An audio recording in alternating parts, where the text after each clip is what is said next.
Cette action culturelle, elle a pour vocation d'évoquer la mémoire des Géradiens qui ont vécu durant pratiquement tout le siècle dernier euh, en faveur de la mine. Ils ont travaillé autant sur le plan ouvrier, minier, de mineurs, que toutes les familles des ouvriers qui ont vécu une période assez prospère de la ville de Jarada.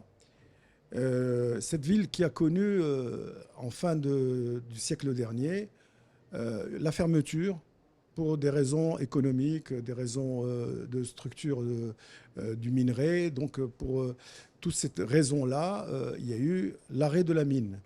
Cet arrêt de la mine a provoqué un certain nombre de conséquences sur le plan social, sur le plan économique et sur le plan de la vie de la cité. Ces différents éléments, disons, ces conséquences-là, ont eu effectivement un moment de répit par rapport à la période de l'indemnisation des différents mineurs et leurs familles.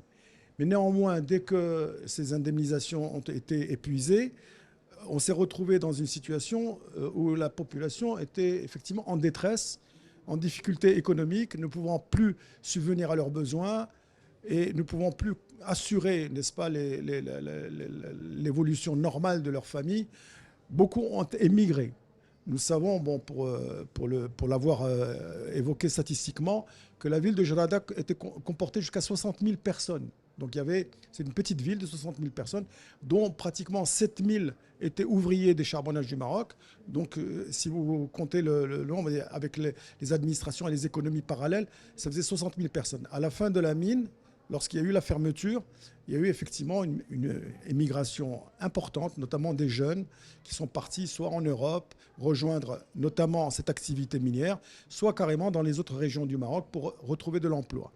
Alors, à la lumière de disons, de cet historique, l'Agence de l'Oriental, en particulier, donc, c'est elle qui a pris en main la dynamique nouvelle de ce projet, a considéré qu'il fallait absolument trouver une alternative plausible et légitime pour donner à cette population l'occasion de retrouver de l'emploi, de retrouver une vie décente, de retrouver donc un pouvoir d'achat qui leur avait été effectivement, j'allais dire, confisqué à cause de la fermeture de la mine. Du coup, l'Agence de l'Oriental avait effectivement évoqué la question en lançant un concours international d'architecture et d'urbanisme pour essayer d'identifier une équipe qui peut l'aider et l'accompagner dans disons, dans cette étude, je dirais, les réflexions sur la possibilité d'introduire la dimension culturelle, la dimension économique et anthropologique dans la ville de Jarada. Et à cette occasion, c'était déjà en 2010, en l'an 2010, l'Agence de l'Oriental ayant lancé le concours, nous avons effectivement, moi j'ai constitué en ma qualité d'architecte urbaniste, j'ai constitué une équipe et j'ai affronté donc cette question. Et fort heureusement, bon, j'ai pu obtenir le marché.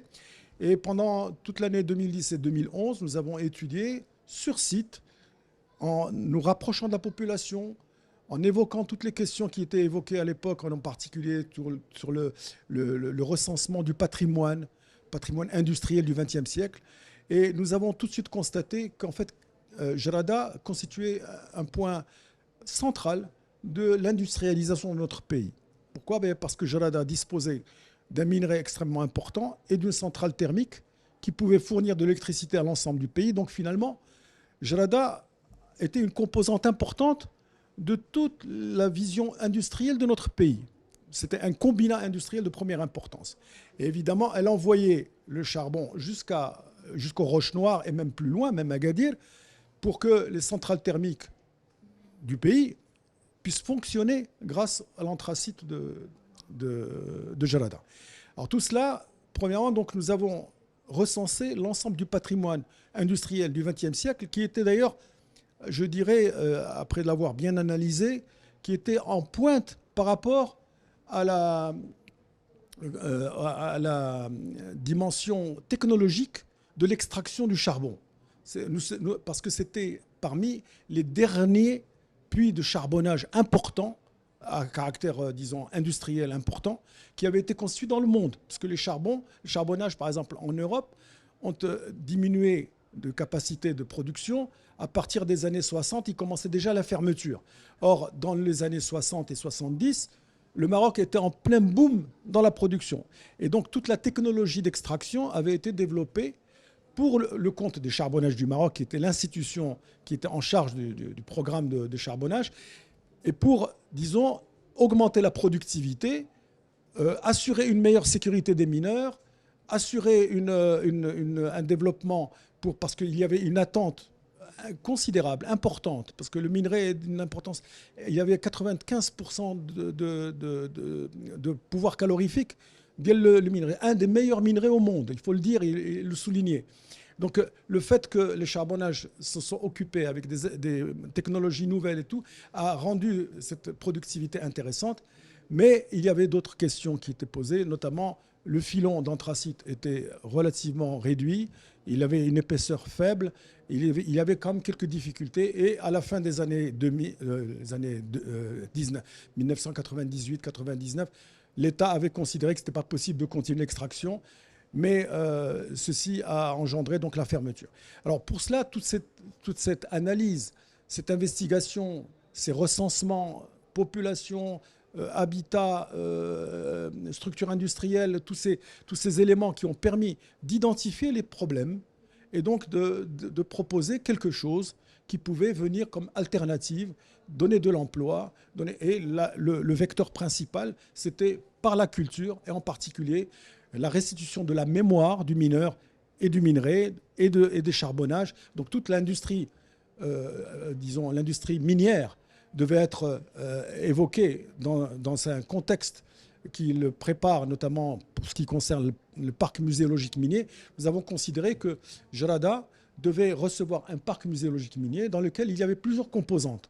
Il y a une composante, disons, de la connaissance, à savoir un musée, où on décrit, on évoque, on montre des images de l'histoire de la mine, du mineur, de la société dans laquelle vivait Jarada, des activités culturelles. Donc là, c'est de la connaissance.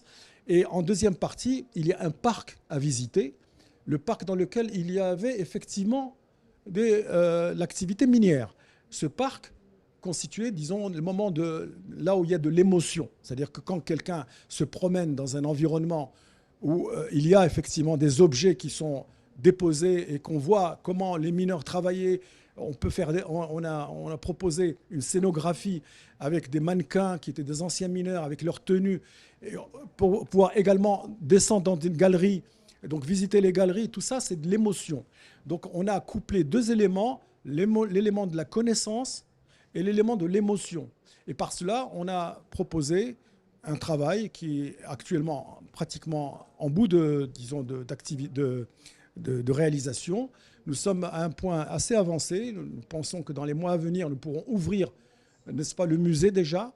C'est très important. Alors ensuite, le musée fait partie d'une composante qui est tout le circuit dans la ville de Jarada. Le circuit est constitué de plusieurs points singuliers.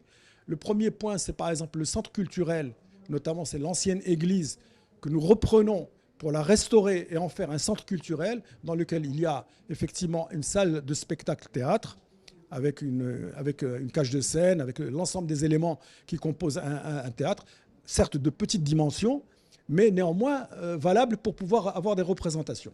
Ensuite, il y a une bibliothèque dans laquelle tous les ouvrages qui étaient disséminés à travers la ville, on les regroupe de manière à permettre une salle de lecture pour que les jeunes puissent lire.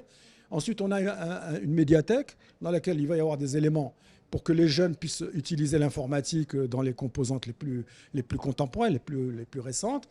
Et il y a également, disons, une zone pour la musique, notamment des cours de musique, bref, un vrai centre culturel, bien à la dimension de Jarada, qui peut, disons, réamorcer et retrouver toute cette activité culturelle qui était extrêmement prospère à l'époque où les charbonnages étaient là. Donc voilà, ça c'est la deuxième chose.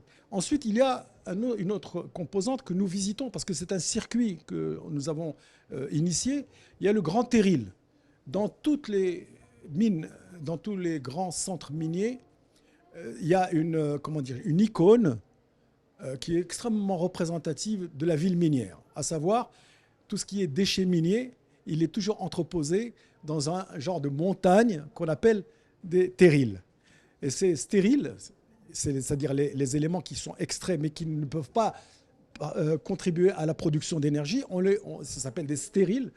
Ils ont été effectivement stockés dans un grand terril qui fait une montagne. Alors ce grand terril, nous avons proposé un projet intéressant, notamment de la végétalisation, c'est-à-dire que lui, il est actuellement en couleur noire, mais nous allons le végétaliser. On a un travail qui est fait avec des spécialistes de la végétation dans des situations arides, de difficultés. Donc il est végétalisé et on fait un circuit pédestre avec la hauteur d'Yalo, il est à l'altitude 73 mètres. Donc il peut constituer un genre de belvédère pour voir toute la région à partir de ce point. Donc ça, c'est le deuxième site qui est en cours de préparation. Le troisième site, le quatrième site, c'est le siège de Hassi Blel. Parce que Jarada, il y avait effectivement l'extraction minière se passait à différents endroits. Un des endroits principaux, qui était vraiment le gros de la structure, c'était le Hassi Blel. Hassi Blel est juste limitrophe, c'est la commune limitrophe avec Jarada. Mais Hassi Blel, c'est l'arrivée du chemin de fer. C'est le parc minier. C'est-à-dire c'est là qu'on entreposait l'anthracite afin de délivrer cet anthracite à la centrale thermique pour pouvoir le convertir en électricité. Donc, comme vous le savez, peut-être vous le savez-vous, c'est que Jarada est une ville qui a une force, comme il est cité dans l'ouvrage, c'est une énergie nouvelle. Jarada dispose de 2 centrales thermiques de l'ONE. La plus récente, elle date de 2014. Elle a été construite avec la coopération chinoise.